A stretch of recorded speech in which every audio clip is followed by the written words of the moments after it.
Mr. Coffee and Mr. Fixit. I've seen some things. I was going over to my mother's to stay a few nights, but as I got to the top of the stairs, I looked and she was on the sofa kissing a man. It was summer. The door was open. The TV was going. That's one of the things I've seen. My mother is 65. She belongs to a singles club.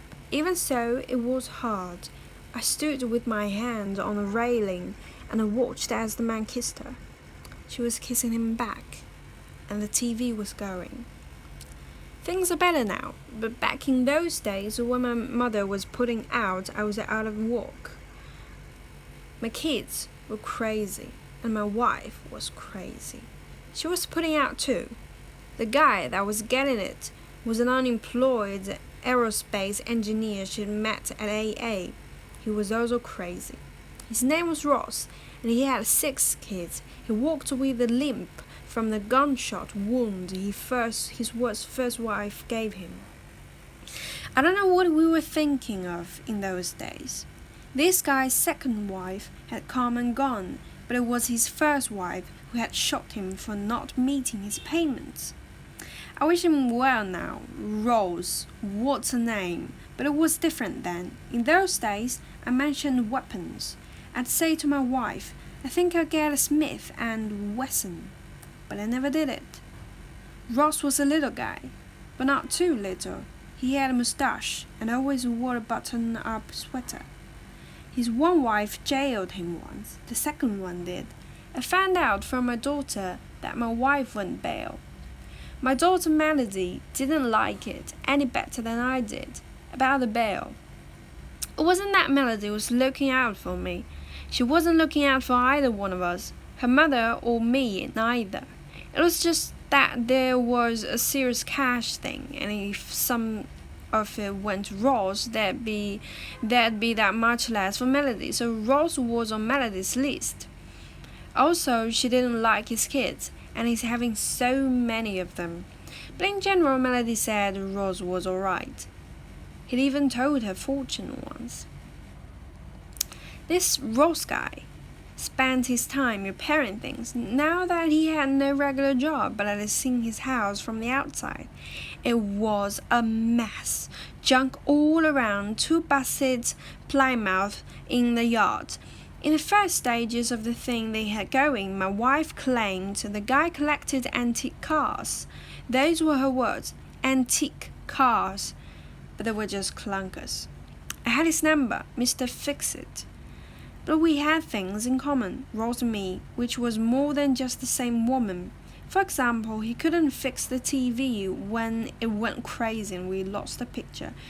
I couldn't fix it either. We had volume but no picture. If we wanted the news, we had to sit around the screen and listen. Ross and Minor met when Minor was trying to stay sober. She was going to meetings, I'd say, 3 or 4 times a week. I had been in and out myself, but when Minor met Ross, I was out and drinking a fifth a day. Minor went to the meetings, and then she went over to Mr. Fixit's house to cook for him and clean up. His kids were no help in this regard. Nobody lifted a hand around Mr. Fixit's house, except my wife when she was there. All this happened not too long ago, 3 years about. It was something in those days. I left my mother with a man on her sofa and drove around for a while. When I got home, Minor made me coffee. She went out to the kitchen to do it while I waited until I heard her running water. Then I reached under a cushion for the bottle. I think maybe Minor really loved the man, but he also had a little something on his side. A 22-year-old named Beverly. Mr. Fixit did okay for a little guy who wore a button-up sweater. He was in his mid-30s when he went under, lost his job, and took up the bottle. I used to make fun of him when I had the chance, but I don't make fun of him anymore. God bless and keep you, Mr. Fixit. He told Melody he'd worked on the moonshots. He told my daughter he was close friends with the astronauts. He told her he was going to introduce her to the astronauts as soon as they came to town. It's a modern operation out there, the aerospace place where Mr. Fixit used to work. I've seen it.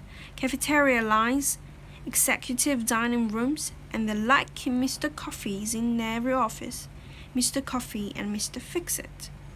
Miner says he was interested in astrology, or as I ching that businesses. I don't doubt that this Ross was bright enough and interesting. Like most of our ex-friends, I told Miner I was sure she wouldn't have cared for him if he wasn't. My dad died in his sleep, drunk, 8 years ago. It was a Friday noon and he was 54. He came home from work at the sawmill, took some sausage out of the freezer for his breakfast and popped a quarter 4 roses.